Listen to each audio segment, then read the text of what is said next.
하나님의 일은 참 하나님께서는 다양한 방법으로 일을 하십니다. 또 다양한 방식으로도 또 일을 하시는 것을 보게 됩니다. 어떤 때는 화려한 듯하게 보일 때도 있고요. 어떤 때는 장엄하고 웅장한 때도 있습니다. 하지만 상당히 많은 부분에서 하나님의 일은 화려하게 하다기보다는 하나님은 깊은 밤 아무도 보지 않는 그런 자리에서 하나님의 일이 시작되는 것들을 우리는 보기도 합니다. 사람들이 잠든 시간에 한 사람이 조용히 무너진 성벽을 바라보는 자리에서 오늘 이야기는 시작이 됩니다. 모든 사람이 잠든 예, 패망한 도시, 예, 폐허가 된 도시, 소망이 없는 도시, 좌절과 절망만이 가득 내려앉아 있는 바로 그 도시, 그 도시에 사람들마저 잠들어 있을 때에 한 사람이 조용히 일어나 무너진 성벽을 바라보고 있습니다. 여러분, 오늘 우리가 읽은 본문은 잘 아시는 것처럼 느헤미야가 예루살렘에 도착한 뒤의 이야기입니다. 아닥사스다라는 왕이 등장을 하죠. 그 아닥사스다 왕의 허락을 받아서 그 왕의 조서를 가지고 왕이 보내준 호위 무사들이 있습니다. 군대 장관도 있고요. 마병의 호위를 받으면서 예루살렘에 도착을 했습니다. 느헤미야는 겉으로 보면 모든 게 지금 잘 승승장구하면서 여기까지 왔습니다. 이렇게 올라갔다 이런 뜻보다도 하고자 하는 일들이 너무 잘 된 것이죠. 잘 풀렸습니다. 하지만 잘 풀렸습니다. 왕의 허락도 받았고 필요한 문서도 받았고 성을 재건하려고 하는 느헤미야의 마음속에 주신 비전을 위해서 필요한 목재도 다 확보를 했습니다. 자, 그러면 예루살렘에 들어오자마자 느헤미야가 할 만한 일이 무엇이겠습니까? 사람들을 모아서 집회를 열 수도 있었겠죠. 내가 왕의 허락을 받고 왔다. 우리 조선시대로 말하면 암행어사 출도요 하는 그런 좀 빵빠레를 울릴 만한 부분도 있을 것 같습니다. 그리고 그 사람들한테 외쳤을 수도 있을 것 같습니다. 여러분, 이제 걱정하지 마십시오. 제가 왔습니다. 나만 따라오시면 됩니다. 이렇게 말할 법도 할 것 같습니다. 하지만 11절과 우리가 12절을 읽으셨죠? 예루살렘에 머문 지 사흘 만에 하나님께서 내 마음을 감동하셔서 예루살렘을 위하여 행하게 하신 일을 내가 아무에게도 말하지 않았다라고 말합니다. 아무한테도 지금 말하지 않고 입을 다물고 있는 것입니다. 느헤미야는 말을 먼저 하기보다는 먼저 머물렀죠. 액션도 먼저 온 것도 아닙니다. 머물렀습니다. 사흘간을 머물렀습니다. 그리고 밤에 조용히 일어났습니다. 몇몇 사람들만 데리고 나갑니다. 여기에서 저는 하나님의 일에 중요한 하나의 어떤 좀 배워야 할 프로세스 같은 것들을 좀 보게 돼요. 진짜 사명은 서두르지 않는 거구나. 진짜 비전은 막 떠들썩하게 하는 것이 아니구나. 진짜 책임감은 바로 먼저 보고, 먼저 살피고, 그리고 먼저 이 무너진 예루살렘 성벽 앞에 서는 것, 이것이 진짜 책임감이구나 하는 것을 보게 됩니다. 느헤미야는 예루살렘을 사랑했을까요? 사랑하지 않았을까요?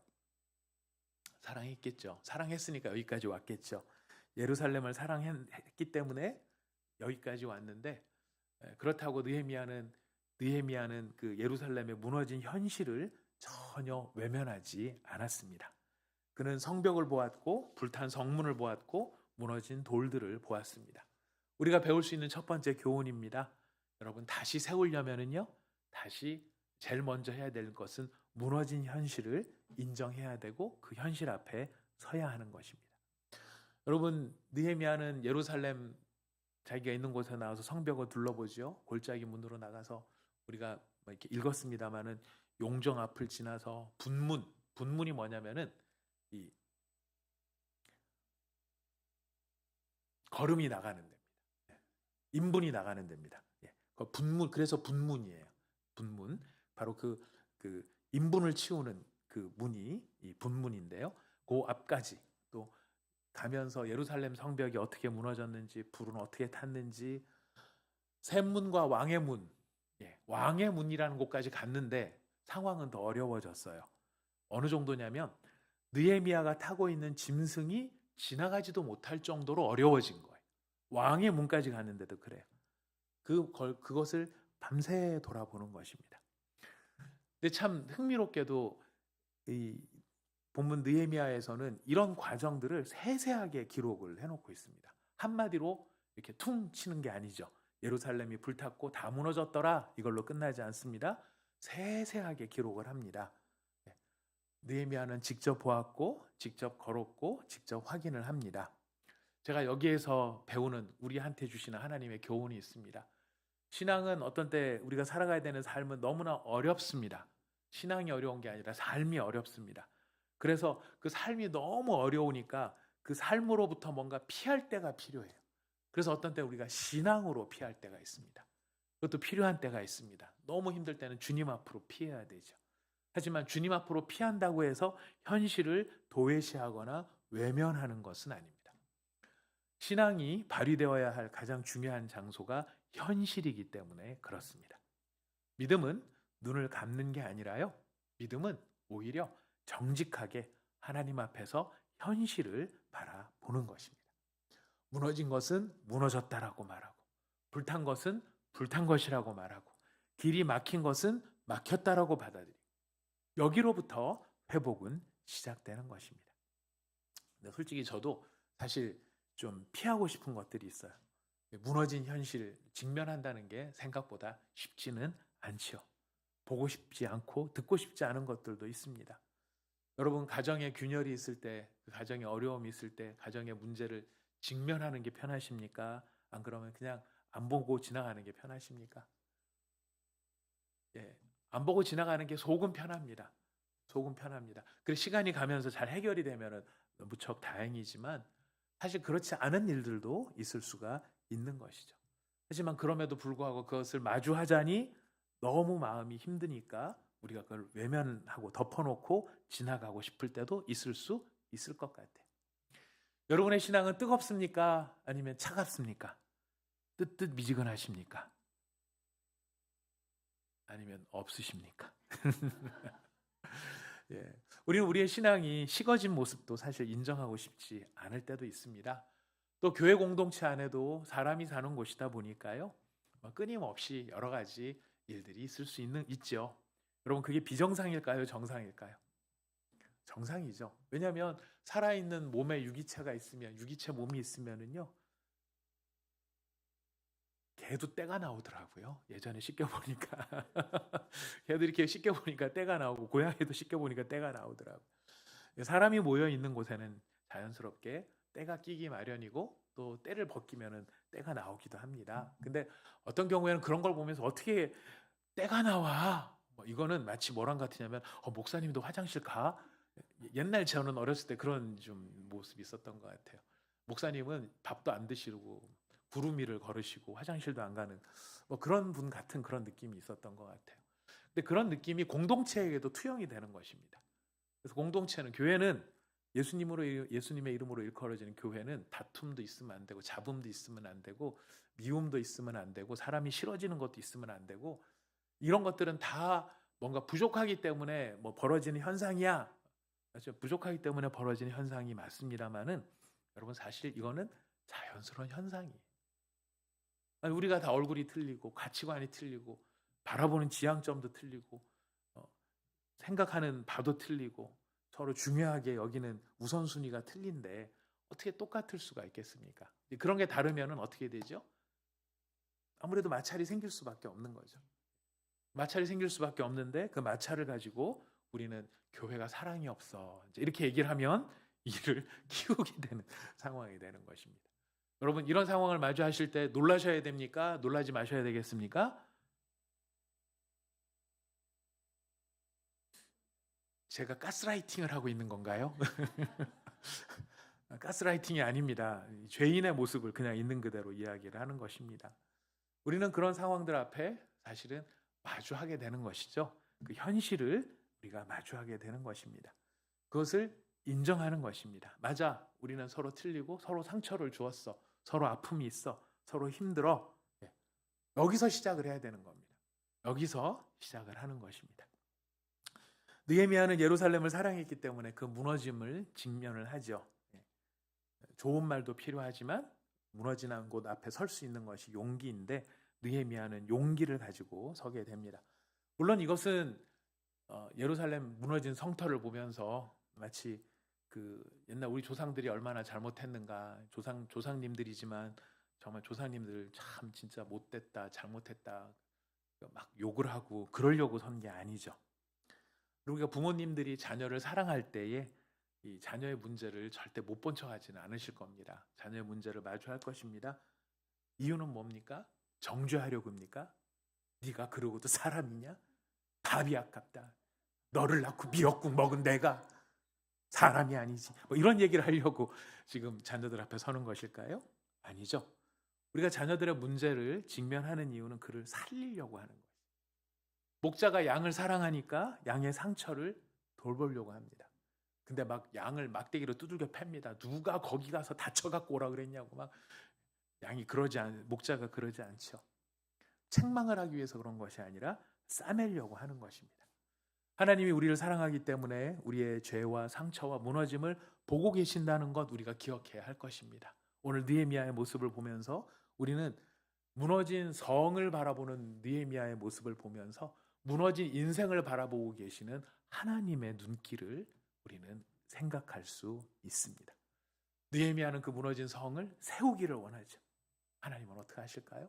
무너진 인생을 세우기를 원하시는 것이죠. 여러분, 느헤미야는 밤에 성벽을 살폈습니다. 여기에는 시간적인 의미도 있지만 영적인 의미도 담겨 있는 것 같아요. 진짜 하나님의 사람은 어떤 사람인가?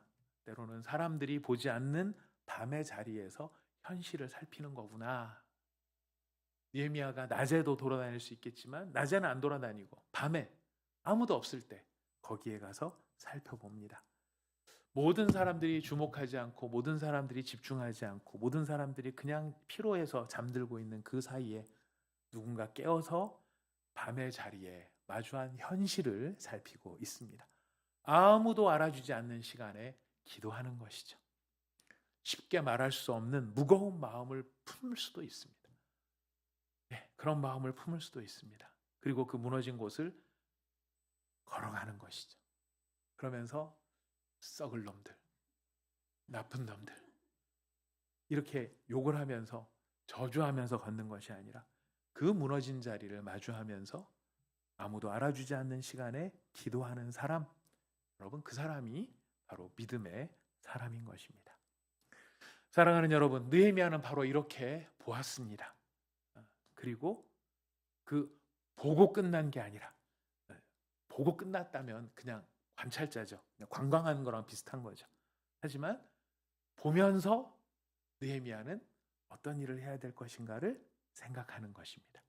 성도는요, 우리 믿음의 사람은요, 이렇게 남들이 모르는 곳에서 남들이 의식하지 못하는 곳에서 은밀하게 기도하고 무너진 현실을 마주할 뿐만 아니라 그 무너진 현실 속에 절망하지 아니하고 하나님께서는 이 무너진 자리도 세울 수 있는 분이다라는 것을 믿으며 다시 서는 사람, 그것이 믿음의 사람인 것입니다. 사랑하는 여러분, 여러분들도 삶의 자리에서 이런 일들이 사실 얼마나 많이 있으셨겠습니까? 다 기억하지 못해서 그런 것이지 우리가 살아오는 삶의 자리에 이런 스토리 하나 없는 사람이 어디 있겠습니까? 무너진 자리에서, 절망하는 자리에서 나 혼자 하나님의 앞에서 일어나서 기도하고 가정을 위해, 남편을 위해, 아내를 위해, 또 자녀들을 위해서 혼자 눈물 흘리고 또 교회에 무너진 어떤 모습들, 아픈 갈등들, 다툼들 이런 걸 보면서 야, 누가 그랬니? 누가 그랬대니? 걔가 그랬대니? 아이고야. 이런 것으로 끝나지 않는 것이죠. 어떻게 합니까? 하나님 앞에 나가는 사람이죠. 주님 앞에 나가는 사람이죠. 주님 앞에 나가서 주님 앞에 기도하고 주님, 이것을 어떻게 다시 세우시렵니까? 하나님의 방법은 무엇입니까? 하나님 어떻게 하기를 원하십니까? 여러분, 바로 이것이 느헤미야의 모습이었던 것입니다. 여러분, 이런 느헤미야가 이렇게 살펴보고 또 마음의 소망을 가지며 이제 12절에 이렇게 이야기를 합니다. 같이 한번 읽어볼까요? 12절 시작. 예루살렘을 위해 무엇을 할 것인지 내 마음에 주신 것을 내가 아무에게도 말하지 아니하고 밤에 일어나 몇몇 사람과 함께 나갈새 내가 탄 짐승 외에는 다른 짐승이 없더라. 예. 여러분, 백성들이 아무것도 모르고 귀족들도 아무것도 모르고 하지만 느헤미야는 혼자 이것을 가지고 있죠. 제가 이걸 보면서 영적 질서가 이런 부분이 있겠다. 하나님이 마음에 어떤 사람한테 마음에 부담을 주시는 경우들이 있어요. 다른 사람들은 안 보고 못 보는데 그 어떤 사람 눈에만 보이는 게 있을 수 있어요. 눈이 좋아서 봤을까요? 관심사라서 봤을까요? 그럴 수 있을 것 같아요. 하지만 중요한 것은 다른 사람 눈에는 안 보이지만 여러분, 그 성에 사는 사람들이 하루 이틀 받겠습니까? 무너진 예루살렘 성벽과 성터를, 불탄 성문을 하루 이틀 받겠습니까? 매일 보는데도 그것을 일으켜야 되겠다 생각한 사람은 그 중에 한 사람도 없었던 거죠. 하지만 하나님이 마음에 부담을 주신 사람이 있을 수 있어요. 이게 눈에 보이고 걸리고 이게 이래서는 안 될 것 같은데 이런 것들이 바로 느헤미야가 가졌던 마음, 우리 삶에 적용해 볼 수 있는 마음인 것입니다. 근데 중요한 것은 제가 왜 이 말씀을 드리냐면 하나님이 주신 비전이라고 해서 느헤미야가 마구 밀어붙이지 않더라는 거예요.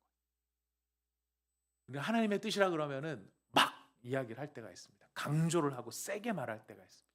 이거 순종 안 하면은 마치 불순종하는 사람인 것처럼 이런 것도 모르냐, 이런 것도 안 따라오냐. 근데 여러분, 느헤미야가 하는 걸 잘 보십시오. 그는 조용히 품습니다. 그리고 살핍니다. 때를 기다립니다. 자, 때를 기다린 다음에 여러분 17절 말씀 읽어보겠습니다. 17절 말씀 시작. 후에 그들에게 이르기를 우리가 당한 공경은 너희도 보고 있는 바라.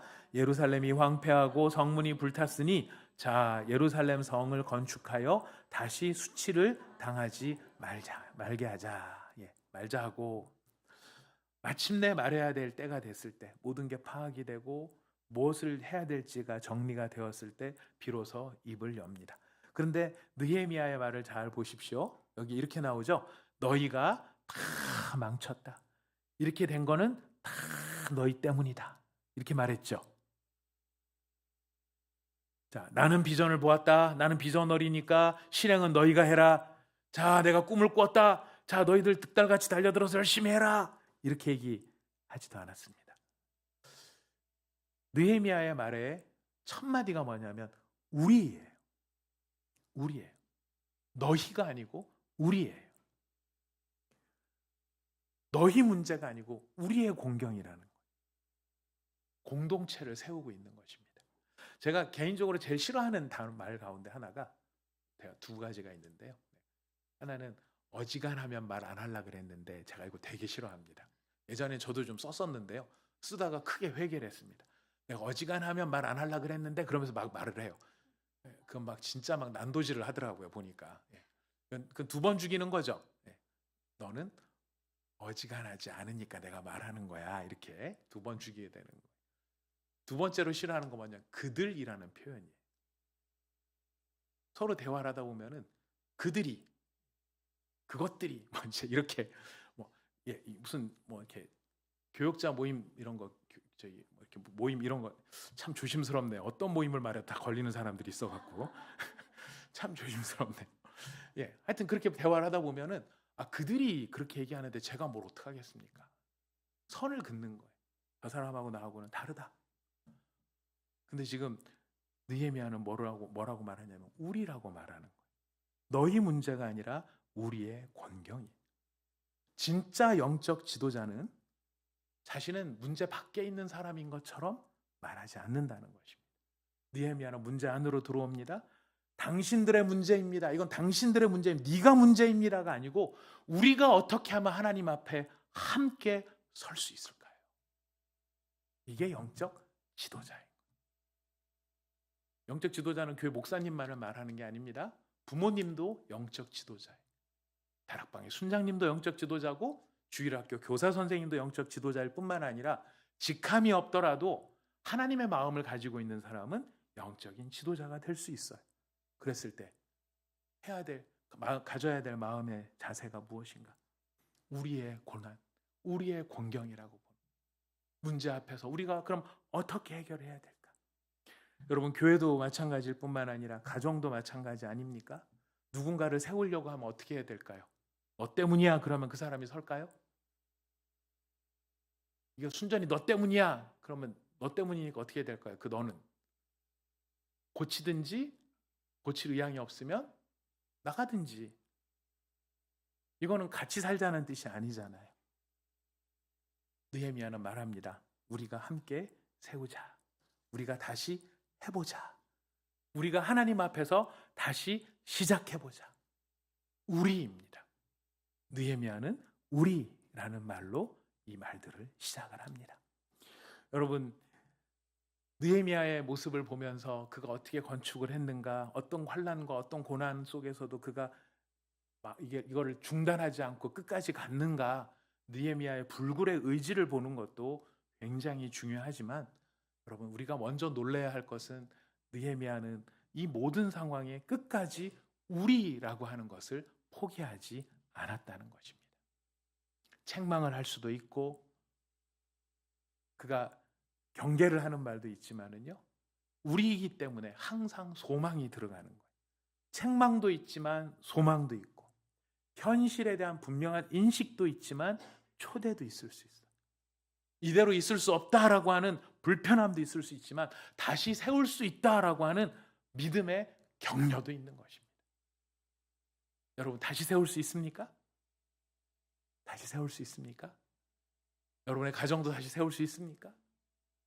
여러분의 우리의 공동체도 다시 세울 수 있습니까? 자, 그렇다면 렛츠가 되는 거죠. 렛츠. 자, 기도합시다. 다시 말씀 앞에 섭시다. 다시 예배를 회복합시다. 다시 가정을 세웁시다. 다시 교회를 세웁시다. 우리 다시 수치를 당하지 맙시다. 오늘 느헤미야가 지금 이스라엘 백성들에게 하는 말 가운데 들어있는 믿음의 언어인 것이, 우리 온사랑의 교회가 이런 믿음의 언어로 충만한 교회로 지금까지 왔는데, 앞으로도 더욱 충만한 언어로 우리 하나님의 일하심을 보는 온사랑의 교회가 되기를 바라겠습니다. 여러분, 이런 회복의 용기, 지금 우리라고 하는 말로 시작을 하죠. 느헤미야는 그것으로 끝나지 않습니다. 느헤미야는요, 현실만 말한 것은 아니었습니다. 자, 너희가 보다시피 다 불타지 않았냐? 무너져 내리지 않았냐? 그것으로 끝나지 않죠. 그걸로만 끝냈다면 뭐 하나마나한 이야기였을 겁니다. 하지만 중요한 것은 18절 말씀을 이어한다는 것입니다. 우리 18절 말씀 읽어보겠습니다. 시작. 또 그들에게 하나님의 선한 손이 나를 도우신 일과 왕이 내게 이른 말씀을 전하였더니 그들의 말이 일어나 건축하자 하고 모두 힘을 내어 이 선한 일을 하려 하매. 느헤미야는 누구를 이제 증언하기 시작하냐면 하나님의 은혜를 증언하기 시작합니다. 두 가지를 이야기해요. 하나님의 손이 어떻게 나를 도우셨는가, 그리고 왕이 내게 뭘 말씀했는가. 그리고 느헤미야는 간증을 합니다. 하나님의 손이 나를 이렇게 도우셨다. 하나님이 이렇게 길을 여셨다. 내가 왕의 술 맡은 관원이었는데 내가 그 얘기 듣다가 막 너무 긴장이 슬프고 안타까운 마음에 막 그러고 있었는데, 이러다가 내가 사실 이러면 죽거든. 근데 왕이 나한테 너 뭔 일 있냐? 이렇게 물어보는 바람에 내가 얼른 가서 기도를 했어. 근데 하나님이 나한테 팍 지혜를 주셔가지고 나로 하여금 거기 좀 가게 해주십시오. 이런 용기 있는 말을 하게 했잖아. 이게 다 누가 하신 일일까? 하나님이 하신 일이야. 이 이야기를 간증하는 것입니다. 왕의 허락을 받고 조서를 받고 필요한 목재를 얻고 여기까지 오게 된 이 모든 것이 누구의 일이, 누가 도우셨다? 하나님이 도우셨다. 하나님이 도우셨다.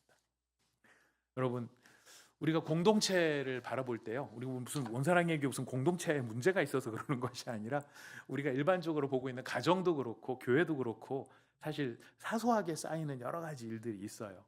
근데 우리도 회의를 하다 보면은 여러분들 회의 가운데 문제점을 많이 보십니까? 아니면은 이 회의를 통해 가지고 뭔가 우리가 받은 유익에 대해서 이야기하실 때가 더 많습니까? 물론 뭐 밸런스는 다 있어야 됩니다. 근데 여러분, 무엇이 더 마음에 많이 남습니까? 서로 잘된 일에 대해서 인정하고 칭찬하고 격려하는 일이 많습니까? 이거 왜 이런 식으로밖에는 못하는 걸까요? 이게 더 많이 남을까요? 둘 다 있는데요. 둘 다 있는데요. 둘 다 있다고 했잖아요. 둘 다 있는데요. 네, 저희 집사람이라서 제가 얘기를 했습니다. 네, 이렇게 하면 안 되죠. 둘 다 있습니다. 네, 둘 다 있는데요. 네. 근데 우리는 어떻게 하는 게 더 회의를 잘했다고 생각하죠? 의외로요, 문제점을 발견하고 그거를 해결하는 게 더 미래지향적이라고 생각해요. 맞습니다. 그런 부분도 분명히 필요합니다. 근데 그걸 가지고 그 문제를 지적하는 내가 더 똑똑하다. 너희는 문제의식을 갖지 못하지만 나는 문제의식이 있다. 너희들이 보지 못하는 걸 내가 보고 있다. 그런 마음이 문제를 지적하는 사람들 마음속에는 있을 수도 있더라 하는 것이. 또 그것이 공동체를 어떻게 통제하고 조종하려고 하는 그런 모습으로도 나타날 수 있습니다.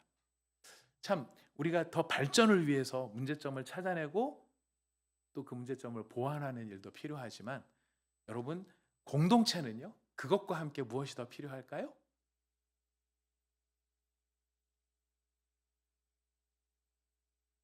하나님의 은혜에 대한 기억이 필요합니다. 하나님의 은혜에 대한 기억. 누가 잘했다, 누가 참 잘하셨습니다, 너무 좋았습니다. 여러분, 이런 말들의 근본에 우리가 찾고자 하는 건 뭐냐면 사람 칭찬해주고 사람 박수 쳐주고 필요해. 왜냐하면 우리 다 격려가 필요한 존재니까요.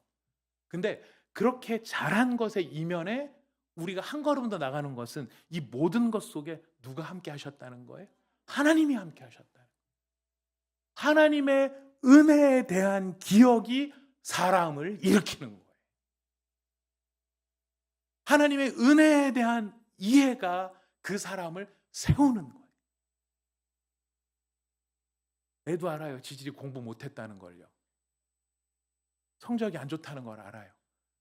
성적이 안 좋지만 걔가 그래도 그 성적을 얻기 위해서 나름 잠도 안 자고 밥도 좀 덜 먹고 막 어떻게든지 막 앉아서 공부를 하는 건지 책만 보고 있는 건지 모르지만 그 보고 있는 자세가 얼마나 경이로운 일이겠어요. 열심히 네가 이렇게 했는데 성적은 참 안타깝게 나왔구나. 근데 네가 이렇게 최선을 다하는 모습이 참 귀하다. 이렇게 열심히 하다 보면 또 어떤가 좋은 길이 열리겠지. 이 모든 일들이 하나님이 너를 돕고 계시는 모습인 것 같다. 때려쳐. 그렇게 하면 때려쳐. 그런 식으로 하려고 그러면 그만둬. 다 놓고 너 그냥 가서 공장 다녀. 제가 어떻게 이런 걸 잘 알고 있을까요? 드라마를 많이 봤나 봅니다. 아니요, 이건 사람을 세우는 게 아니라 좌절시키는 거죠. 낙심시키는 거죠. 사람을 세우는 것은 하나님의 은혜에 대한 기억입니다. 우리 이 사실을 오늘 중요한 메시지로 꼭 붙들어 봅시다. 하나님이 우리를 버리지 않으셨습니다. 하나님이 길을 여셨습니다. 하나님이 여기까지 인도해 오셨습니다. 하나님의 선한 손이 우리를 붙드셨습니다. 우리는 자주 성벽만 바라보다가 낙심할 때가 많습니다. 마주하는 두 개의 자존심이 충돌하는 그 치열한 불꽃 튀는 현장을 바라보면서 아이들은 부부 싸움에 마음이 무너집니다. 부부의 험한 이야기, 살벌한 이야기, 그래서 헤어지자는 이야기, 이런 이야기를 자녀들이 들으면 그 자녀가 어휴, 우리 엄마 아빠는 맷집도 좋아, 어떻게 저렇게 하면서 또 잘 사네, 이렇게 생각을 하겠습니까? 아니, 그 마음이 불안하고 걱정이 되고 염려가 되겠습니다. 우리는 알잖아요. 그 트라우마가 어떻게 된다는 것을. 낙심이 아이의 마음속에 낙심을 심어줘. 하지만 성도는 다릅니다. 성도는 무너진 성벽만 보는 것이 아니라 하나님의 선한 손도 보는 것이 성도인 것입니다. 우리 인생에 무너진 부분 있다면 정직하게 봐야 됩니다.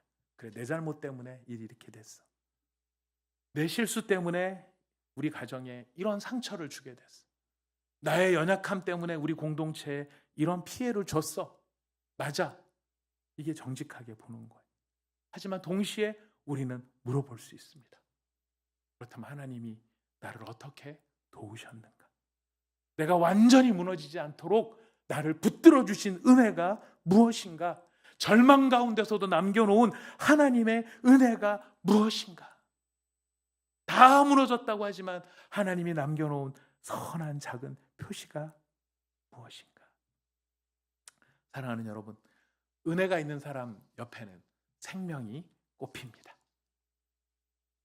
하나님의 은혜가 무엇인지를 아는 사람 곁에서는 새로운 소망과 꿈이 자라납니다. 여러분의 주변에는 시체가 가득 쌓여 있습니까? 새싹이 가득 쌓여 있습니까? 모르시겠습니까? 여러분 보십시오. 옆을 보십시오. 우리 하나님께서 우리에게 붙여주신 하나님의 은혜의 증거들입니다. 여러분, 우리 여기까지 어떻게 이렇게 모였을까요? 생각할 때마다 저는 신기해요. 저희 아내하고 저하고 둘이 서 있을 때 개척부터 시작해서 가끔 회고를 할 때가 있거든요. 저희 아내의 가장 많은 표현이 신기하다입니다. 신기하다. 어떻게 우리가 이렇게 오게 됐을까? 어떻게 만나게 됐을까? 저는 너무 당연하다고, 당연하지, 그거 당연한 거지. 하나님이 도우셨으니까. 근데 저는 당연한 거지 이렇게 하는데 저희 아내는 하나님의 은혜가 너무 신기하다 그래요. 그 관점으로 놓고 보니까 신기하더라고요. 야, 어떻게 내가 이렇게 인격이 이렇고 성품이 이렇고 모자란 게 이렇게 많고 상처도 많이 주고 이러는데 그래도 딴 교회 안 가시고 이렇게 모여있는 성도들은 참 어떤 분들이신가, 너무 신기하다 이런 생각도 들기도 해요. 그죠? 신기한 일이에요. 신기한 일이에요. 누구의 은혜입니까? 하나님의 은혜. 하나님의 은혜요. 하나님의 은혜 아니고서는 설명할 길이 없는 것입니다. 그래서 오늘 우리는 느헤미야서의 본문 말씀을 보면서 마음으로 우리의 삶을 생각해 봐야 됩니다. 우리 가정도, 우리 다락방도, 우리 공동체도, 상처 입은 우리의 어떤 부서들도 있을 수 있고, 또 우리 사회생활할 때도 있고 다 있을 수 있어요. 하지만 우리가 예수의 이름을 믿는 믿음의 성도로 서 있다면 우리는 무너진 성벽을 마주하지만 그 성벽 앞에서 무엇을 선포할 수 있습니까? 하나님의 은혜를 선포할 수 있는 것입니다. 이 은혜가 여러분 느헤미야서 이제 거의 다 읽으셨거든요. 결론 아시죠? 어떤 결론으로 나타납니까? 세워졌어요. 불탄 성문은 치워지고 새로운 나무로 짠 성문이 만들어지고 무너진 성벽은 다시 재건이 되고 무너진 사람들의 마음도 새로워지고 수많은 갈등과 아픔과 다툼이 있었던 그 예루살렘 성에 하나님을 향한 예배의 소리가 충만하게 되었던 것입니다. 하나님의 은혜를 노래하는 것. 우리 온사랑의 교회가 바로 그런 사람들로 가득하여서 우리가 이르는 곳마다 가정이 살아나고 공동체가 살아나고 대한민국이 살아나고 한국교회가 살아나는 그런 아름다운 일들을 우리 하나님께서 이루어 가실 줄 믿습니다.